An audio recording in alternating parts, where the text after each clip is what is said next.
Olá, sejam bem-vindos a mais um mergulho profundo. Hoje vamos explorar a fascinante visão tibetana dos 5 elementos: terra, água, fogo, ar e espaço, sabe? Pode parecer familiar, mas preparem-se para uma nova perspectiva. É isso aí. Vamos desvendar como a tradição tibetana usa esses elementos. Não só como símbolos, mas como ferramentas.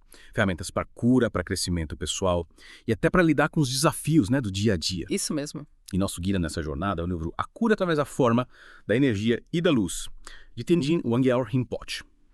Ele nos conduz por uma imersão nesses elementos através das lentes do xamanismo, tantra e dzogchen. E já de cara, a gente já encontra uma diferença fundamental. Uma diferença em relação ao Ocidente. Enquanto aqui a gente vê os elementos mais como metáforas, a tradição tibetana, ela os vivencia como energias primordiais que compõem tudo que existe. Que interessante. Energias que moldam não só o mundo físico, mas também a nossa mente e espírito. É como se os elementos fossem a base da própria realidade. Exatamente. E cada elemento carrega qualidades. Qualidades específicas. A terra, por exemplo. A terra nos traz a solidez, a estabilidade, o enraizamento. É a base, né? A base sobre a qual a gente constrói as nossas vidas. É verdade. E a água? A água com a sua fluidez, né? O que ela nos ensina? A água nos ensina a se adaptar, a fluir com os obstáculos, a contornar as pedras do caminho, né? A se adaptar. E o fogo? O fogo, por sua vez, é a força transformadora. A energia da paixão, da inspiração, da vontade, aquilo que nos impulsiona para frente. E o ar? O ar, com a sua leveza, com o movimento constante, né? O ar representa a comunicação, a flexibilidade, a capacidade de se conectar com o mundo ao nosso redor. E por fim, a gente tem o espaço, né? A vastidão. A vastidão que acolhe todos os outros elementos, né? Ele simboliza a liberdade, a mente aberta, a capacidade de conter todas as experiências. Nossa, já entender essa perspectiva já nos leva para um outro nível de consciência, né? Sim. Mas a tradição tibetana, ela vai além.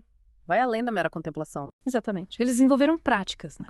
Práticas para interagir com essas energias e usar elas a nosso favor, promovendo cura, equilíbrio e crescimento. E aqui o livro nos apresenta 3 caminhos principais: o xamanismo, o tantra e o dzogchen. Cada um com suas técnicas e abordagens específicas. Vamos começar então pelo xamanismo tibetano, que tem como foco o lá, a nossa alma, a bondade fundamental do ser humano. Isso. Como se fosse a nossa essência mais pura, né? A nossa luz interior. Mas essa luz, ela pode ser ofuscada, enfraquecida pelas dificuldades da vida. As dificuldades. E aí que entra o conceito de perda da alma, né? Exatamente. Traumas, eventos negativos, até mesmo influências externas, eles podem nos fragmentar, né? Roubar a nossa vitalidade, a nossa alegria. É como se partes de nós se perdessem pelo caminho. E quais as consequências? Quais as consequências dessa perda? Olha, a gente pode se sentir desmotivado, sem energia, desconectado de nós mesmos. E em casos mais graves, né, a perda da alma pode até se manifestar em doenças físicas e mentais. Nossa, é como se a chama da nossa alma estivesse enfraquecida, né? Precisando ser reavivada. Exatamente. É aí que entram as práticas xamanistas. Oferendas, rituais de recuperação da alma, buscando restaurar, equilibrar os elementos dentro de nós, né, trazendo de volta a luz e a força que a gente perdeu. No livro, o Tenzin Wangyal Rinpoche, ele compartilha a história da própria mãe, né? Que sofreu de uma doença persistente. E ela conseguiu se curar através de um ritual xamânico de oferenda. É um exemplo poderoso de como essas práticas elas podem atuar em níveis profundos, né? Promovendo cura e transformação. No caso da mãe dele, a cura se deu através de uma mudança de identidade, um desapego daquilo que a aprisionava a doença. É fascinante como algo aparentemente simbólico, como uma oferenda, pode ter um impacto tão real na vida de alguém. As oferendas, nesse contexto, elas não são apenas presentes materiais, mas sim atos simbólicos que buscam, né, harmonizar a nossa energia com as forças da natureza e do universo. É um reconhecimento da interconexão entre todas as coisas. E que tipos de oferendas são utilizados no xamanismo tibetano? Olha, podem ser alimentos, bebidas, incensos, mantras. A ideia é oferecer algo de valor, né, para as energias que nos cercam, como uma forma de nutrição e harmonização. E como funciona, na prática, um ritual de recuperação da alma? Normalmente, ele é conduzido por um xamã experiente, que utiliza técnicas como visualização, entoação de mantras, tambores e outros instrumentos. Através dessas práticas, né, ele guia a pessoa em uma jornada, uma jornada de volta para si mesma, resgatando os fragmentos da alma que foram perdidos. É como remontar um quebra-cabeça, né? Reunindo as partes que se dispersaram para recompor a imagem completa da nossa alma. Exatamente. E o interessante é que a recuperação da alma, ela não se limita a curar traumas do passado. Aham. Ela também fortalece o lar, né? Nos tornando mais resilientes e preparados para enfrentar os desafios da vida. Ou seja, é um processo que nos fortalece de dentro para fora, né? Nos reconectando com a nossa força interior e com a capacidade de cura que reside em cada um de nós. Incrível. E além do trabalho com o Ara, o xamanismo tibetano também nos ensina a lidar com as energias do ambiente, né? Ao nosso redor. É isso? Harmonizando a nossa relação com o mundo e com os seres que o habitam. É o que o Tenzin Wangyal Rinpoche chama de trabalho com os 4 convidados. Mas quem são esses convidados? Eles representam diferentes categorias de seres, né? Com os quais a gente tem conexões energéticas. Primeiro, a gente tem os ancestrais, aqueles que vieram antes de nós e que nos protegem e guiam. É como honrar as raízes da nossa árvore genealógica, né? Reconhecendo a influência daqueles que vieram antes de nós. Exatamente. Em seguida, a gente tem os nossos protetores espirituais. Budas, bodhisattvas, mestres, divindades, seres iluminados que nos inspiram, né? E nos guiam em direção à sabedoria e à compaixão. E o terceiro convidado? São aqueles com quem a gente tem dívidas kármicas, né? Relações pendentes que precisam ser harmonizadas. Podem ser pessoas com quem a gente teve conflitos no passado, desafetos, ou até mesmo aqueles que já partiram para outra dimensão, mas com quem a gente ainda tem laços energéticos. É como se a gente estivesse limpando as arestas do passado, né? Buscando a paz e a reconciliação em nossos relacionamentos, tanto com os vivos quanto com os que já partiram. Exatamente. E por último, a gente tem os seres que habitam um local onde a gente vive. Os espíritos da natureza, os guardiões do lugar, as energias telúricas. Ou seja, é como se a gente estivesse reconhecendo e respeitando a energia do ambiente em que estamos inseridos. Isso mesmo. E o trabalho com os 4 convidados, ele envolve práticas de oferendas, visualizações e rituais específicos para harmonizar essas relações energéticas, né? E garantir proteção e bem-estar.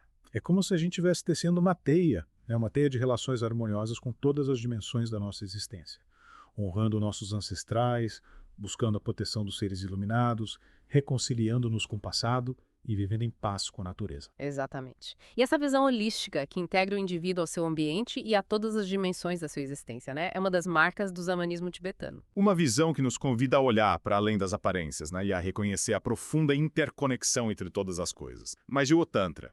Como essa tradição milenar, ela se relaciona com 5 elementos. No Tantra, o foco se volta para as energias vitais. As energias vitais dentro do nosso próprio corpo. Imagine os elementos fluindo por canais sutis. Os nadis, nutrindo centros de energia vital, os chakras. Espere um pouco, nadis e chakras. Para quem não está familiarizado, você poderia explicar melhor o que são esses conceitos. Claro. Imagine os nadis como rios de energia. Rios que percorrem todo o nosso corpo, conectando diferentes pontos e órgãos.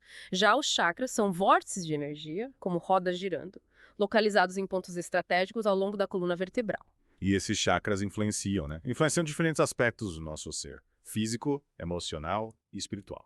Exatamente. E cada chakra está associado a um dos 5 elementos. Por exemplo, o chakra básico. Localizado na base da coluna, ele está ligado ao elemento terra.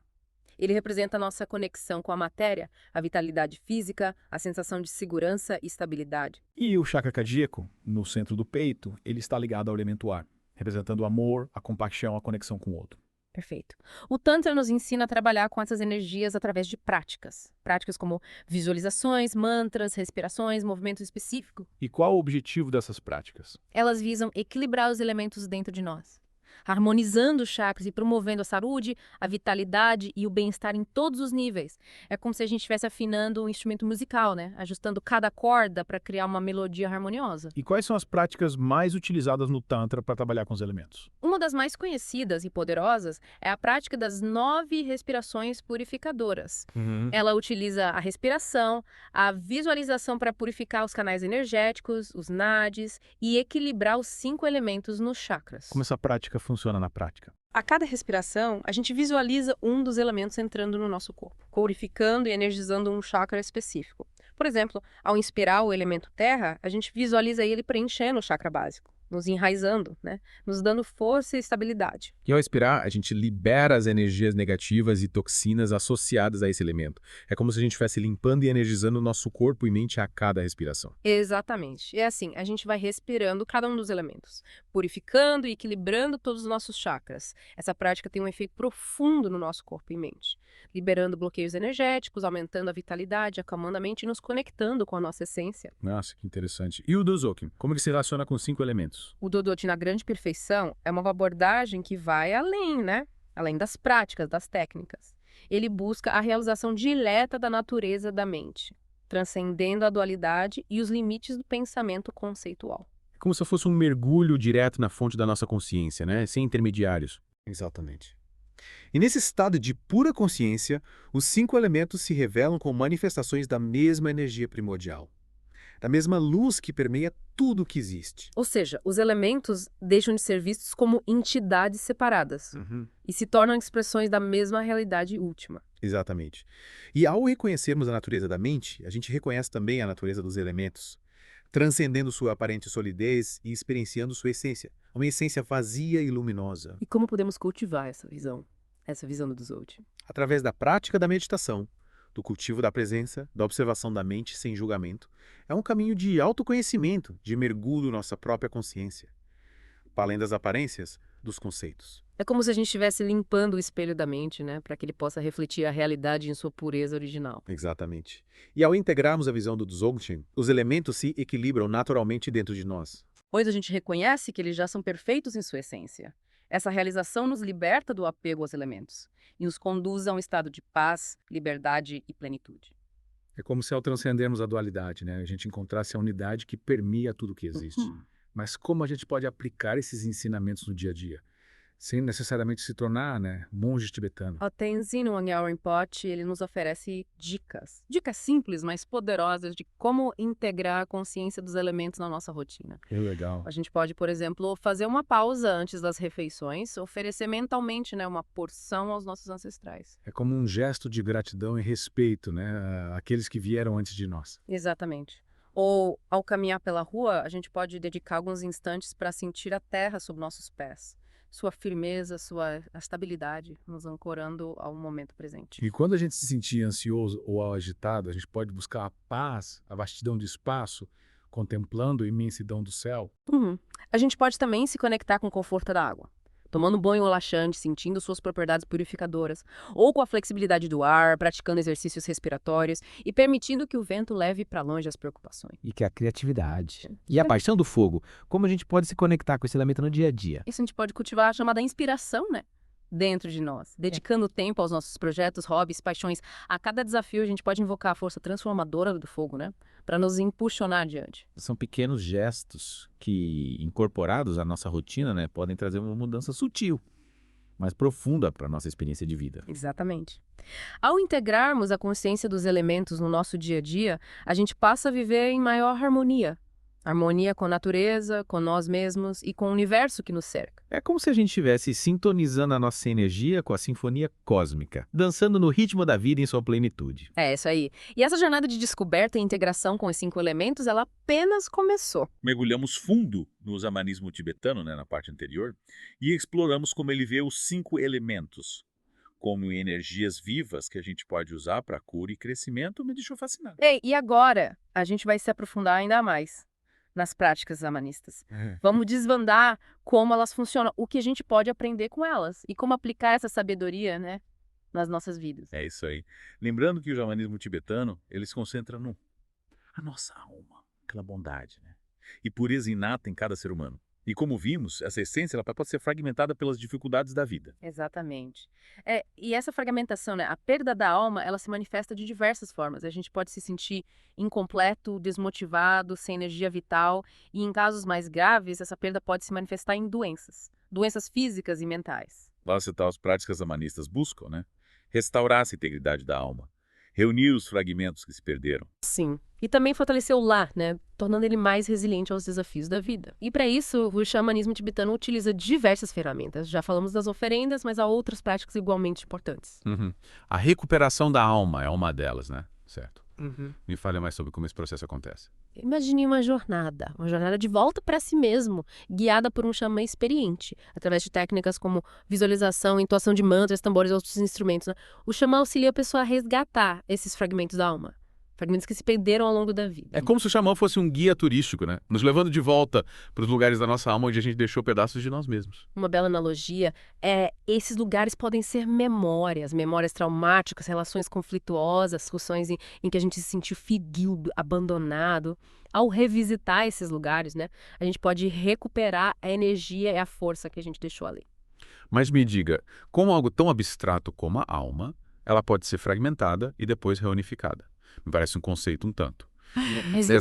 É compreensível ter essa dúvida, mas pense na alma como a nossa energia vital, né? A força que nos anima, que nos impulsiona.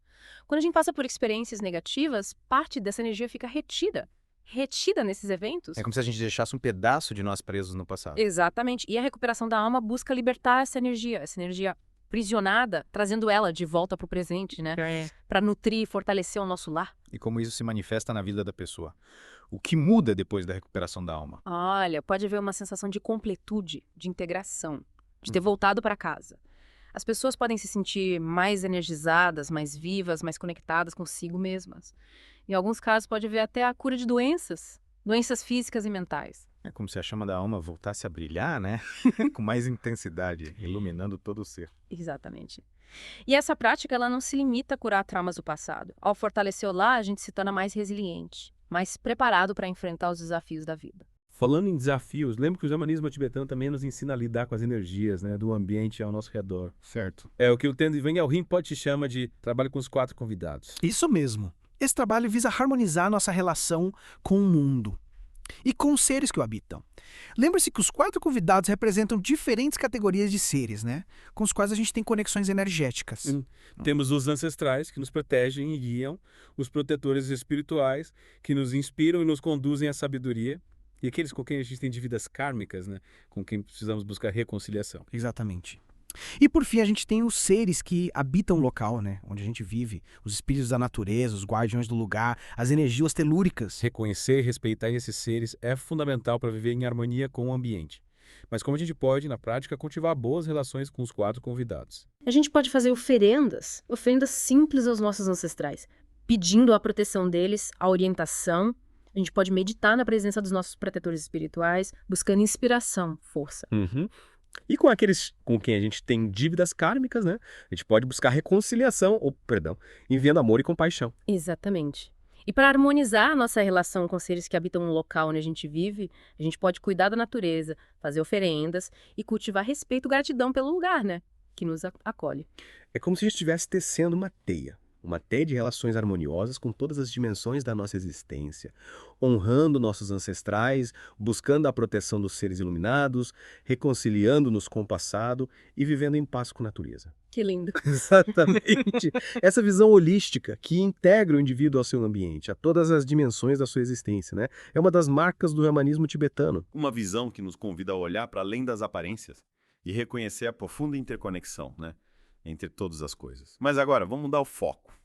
Que tal a gente explorar como o Tantra utiliza os 5 elementos para promover cura e bem-estar? Com certeza. No Tantra, o foco se volta para as energias vitais. As energias vitais dentro do nosso corpo. Imagine os elementos fluindo por canais sutis, né? Os nadis, nutrindo centros de energia vital, os chakras. Falando em nadis e chakras, lembra que na parte anterior você os descreveu de forma bem clara e concisa os nadis, né? São como rios de energia que percorrem o corpo, enquanto os chakras são vórtices de energia localizados ao longo da coluna. Exatamente. E cada chakra está associado a um dos 5 elementos, né? E influencia diferentes aspectos do nosso ser. Por exemplo, o chakra básico, ele está ligado ao elemento terra e representa a nossa conexão com a matéria, a vitalidade física, a sensação de segurança, estabilidade.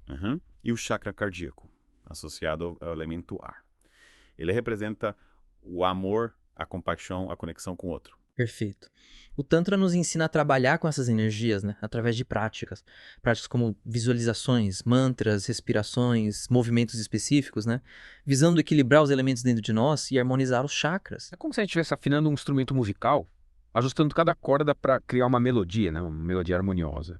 E quais são as práticas mais utilizadas no Tantra para trabalhar com os elementos? Uma das mais conhecidas e poderosas é a prática das 9 respirações purificadoras. Ela utiliza a respiração e a visualização para purificar os canais energéticos, os nadis, né? E equilibrar os 5 elementos nos chakras. Essa prática me parece fascinante. Como ela funciona na prática? A cada respiração, a gente visualiza um dos elementos entrando no nosso corpo, purificando e energizando um chakra específico. Por exemplo, ao inspirar o elemento terra, a gente visualiza ele preenchendo o chakra básico, nos enraizando, né? E nos dando força e estabilidade. E ao expirar, a gente libera as energias negativas associadas a esse elemento. É como se a gente estivesse limpando e energizando, né, nosso corpo e mente a cada respiração. Exatamente. E assim, a gente vai respirando cada um dos elementos, purificando, equilibrando todos os nossos chakras. Essa prática tem um efeito profundo no nosso corpo e mente, liberando bloqueios energéticos, aumentando a vitalidade, acalmando a mente e nos conectando com a nossa essência. Que interessante. Imagino que essa prática, ao harmonizar os chakras e equilibrar os elementos, também contribui, né, para a cura de doenças físicas e mentais, não é? Sem dúvida. Afinal, a saúde integral, segundo a visão do Tantra, né, depende da harmonia entre corpo, mente e espírito. E essa harmonia é alcançada através do equilíbrio dos 5 elementos. Mas aí o Dzogchen, como essa tradição, ela se relaciona com os 5 elementos. Ah, o Dzogchen. A grande perfeição. Ele vai além, né? Além das práticas das técnicas. Ele busca a realização direta da natureza da mente, transcendendo a dualidade e os limites do pensamento, né? Conceitual. É como um mergulho, né? Na fonte da nossa consciência, sem filtros ou intermediários. Exatamente. E nesse estado de pura consciência, os 5 elementos, eles se revelam como manifestações, né? Da mesma energia primordial, da mesma luz que permeia tudo que existe. Ou seja, os elementos deixam de ser vistos como entidades separadas, né? E se tornam expressões da mesma realidade, né? Exatamente.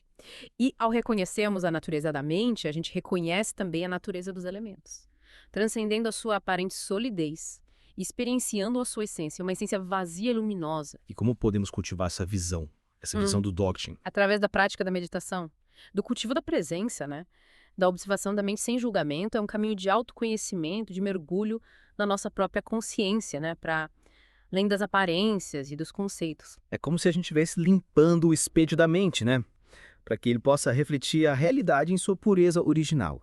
E nesse estado de clareza, os 5 elementos se revelam como faces de um mesmo diamante, brilhando com a luz da consciência. Que bela imagem! E ao integrarmos a visão do Dzogchen, os elementos se equilibram naturalmente dentro de nós, pois a gente reconhece que eles já são perfeitos, né, em sua essência. Essa realização nos liberta do apego aos elementos e nos conduz a um estado de paz, liberdade e plenitude. É como se, ao transcendermos a dualidade, né, a gente encontrasse a unidade que permeia tudo que existe. E nessa unidade, os 5 elementos dançam em harmonia, compondo a sinfonia da vida. Mas como a gente pode aplicar esses ensinamentos no dia a dia sem necessariamente se tornar, né, monges tibetanos? O Tenzin Wangyal Rinpoche, ele nos oferece dicas, né? Dicas simples, mas poderosas de como integrar a consciência dos elementos na nossa rotina. A gente pode, por exemplo, fazer uma pausa antes das refeições, oferecer mentalmente, né, uma porção aos nossos ancestrais, reconhecendo a linhagem, né, que nos trouxe até aqui. É como um gesto de gratidão e respeito, né? Aqueles que vieram antes de nós. Abrindo o caminho que hoje a gente percorre. Exatamente. Ou ao caminhar pela rua, a gente pode dedicar alguns instantes para sentir a terra sob os nossos pés. A firmeza, a estabilidade, nos ancorando ao momento presente, percebendo a solidez da terra, nos sustentando a cada passo, né? Reconhecendo a força vital que pulsa em nosso interior. E quando a gente se sentir ansioso ou agitado, a gente pode buscar paz, né? A vastidão do espaço, contemplando a imensidão do céu. Lembrando-nos de que a gente é parte de algo muito maior, né, do que os nossos problemas imediatos. Exatamente. A vastidão do espaço nos convida a expandir a nossa consciência, libertar a mente dos pensamentos limitantes e acolher a infinitude de possibilidades, né, que a vida nos oferece. E podemos também nos conectar com o conforto da água, tomando um banho relaxante, sentindo as suas propriedades purificadoras, lavando as impurezas do corpo e da mente, renovando a nossa energia vital. E com a flexibilidade do ar, praticando exercícios respiratórios, né? Permitindo que o vento leve para longe as preocupações. Inspirando a leveza e a fluidez do ar. Expirando as tensões, os pensamentos negativos. E a criatividade? E a paixão do fogo? Como a gente pode se conectar com esse talento no dia a dia? A gente pode cultivar a chama da inspiração, né? Dentro de nós. Dedicando tempo aos nossos projetos, hobbies, paixões. A cada desafio, a gente pode invocar a força transformadora do fogo, né? Para nos impulsionar adiante. reconhecendo a energia vibrante do fogo que nos impulsiona, que nos move em direção aos nossos sonhos, né? E objetivos. São pequenos gestos, né? Que incorporados à nossa rotina podem trazer uma mudança sutil, mas profunda para a nossa experiência de vida. É como se a gente estivesse sintonizando a nossa energia, né, com a sinfonia cósmica, dançando no ritmo da vida em sua plenitude. Exatamente. Ao integrarmos a consciência dos elementos no nosso dia a dia, a gente passa a viver em maior harmonia com a natureza, com nós mesmos, com o universo que nos cerca. Exploramos o xamanismo tibetano e as práticas, né? Práticas para restaurar e fortalecer a alma. Depois mergulhamos no Tantra, aprendendo como equilibrar os elementos dentro do nosso corpo, né? Através dos chakras, dos nadis. Que jornada incrível. E agora a gente chega ao ápice, né? Ao ápice da nossa exploração dos 5 elementos na tradição tibetana. O Dzogchen, a grande perfeição. O Dzogchen sempre me intrigou, sabe? Ele parece ir além das práticas, das técnicas, buscando uma experiência direta da realidade, sem filtros. É isso mesmo. Exatamente. Enquanto o xamanismo e o Tantra nos oferecem ferramentas, né? Ferramentas para trabalhar com as energias, o Dzogchen, ele nos convida a reconhecer a natureza primordial da mente. A fonte, né? De onde tudo emerge. Lembra que na parte anterior você mencionou que para o Dzogchen 5 elementos, eles são manifestações da mesma energia primordial, né? Da mesma luz que permeia tudo que existe. Isso mesmo. Imagine um diamante multifacetado. Cada faceta reflete a luz de uma forma única, né? Criando diferentes cores, diferentes brilhos. Mas a luz em si, a essência do diamante, ela é a mesma. Então, 5 elementos seriam como as facetas desse diamante. Expressões diferentes da mesma realidade última. Mas como a gente pode perceber essa unidade? Essa unidade por trás da aparente multiplicidade. O Dzogchen nos ensina que essa percepção, ela não é alcançada através do esforço, da busca, mas sim através do reconhecimento. O reconhecimento daquilo que já está presente, da natureza, né? Da nossa própria mente. É como se a gente estivesse buscando algo que já está dentro da gente o tempo todo. Exatamente. A mente, em sua essência, ela é pura consciência. Um espaço vazio e luminoso onde todas as experiências elas surgem e desaparecem. E os 5 elementos, assim como todas as coisas, né, são apenas formas temporárias que essa consciência assume. Então o caminho do Dzogchen é um caminho de autoconhecimento, né? De desvelamento da nossa verdadeira natureza. Sim. E a principal ferramenta para essa jornada é a meditação. Através da meditação, a gente cultiva a presença, a atenção plena ao momento presente, observando a mente sem julgamento. É como se a gente estivesse treinando a mente, né? Para reconhecer a sua própria natureza, para além dos pensamentos, das emoções, das sensações. Exatamente. E ao reconhecermos a natureza da mente, a gente reconhece também a natureza dos 5 elementos, transcendendo a sua aparente solidez e experienciando a sua essência, uma essência vazia e luminosa. E quais os benefícios de se alcançar essa visão do Dzogchen? Ao integrarmos a visão do Dzogchen, os 5 elementos eles se equilibram naturalmente dentro de nós. A gente deixa de se identificar com as formas, né, transitórias, e reconhece a unidade que permeia tudo que existe. É como se a gente encontrasse o centro do ciclone, um lugar de paz e quietude, né, em meio à agitação da vida. Exatamente. Essa realização, ela nos liberta do apego aos elementos, às emoções, aos pensamentos, né, e nos conduz a um estado de paz, liberdade e plenitude. Um estado de profunda harmonia com a vida, né? Em sua totalidade. É realmente inspirador perceber como as diferentes tradições tibetanas, né? O xamanismo, o tantra, o Dzogchen, eles se complementam, oferecendo um mapa, né? Um mapa completo para a cura, para o crescimento, para a realização espiritual. Cada tradição, com sua abordagem única, nos conduz a um contato mais profundo com os 5 elementos, revelando a sua presença não apenas na natureza, mas também no nosso próprio ser, né? E ao integrarmos essa sabedoria em nossas vidas, a gente pode transformar a nossa relação com o mundo, cultivando mais harmonia, equilíbrio e bem-estar. Que a gente possa, a partir de agora, contemplar os 5 elementos com um novo olhar, né? Reconhecendo a sua beleza, a sua força e a sua profunda conexão com a nossa própria existência. É isso aí. Que essa jornada pelos 5 elementos na tradição tibetana, ela inspire cada um de nós a trilhar, né? O caminho da cura, da transformação e da realização do nosso potencial infinito. E que a sabedoria ancestral do Tibete, ela continue a iluminar os nossos corações e mentes, né? Nos guiando em direção à paz, à liberdade e à felicidade autêntica,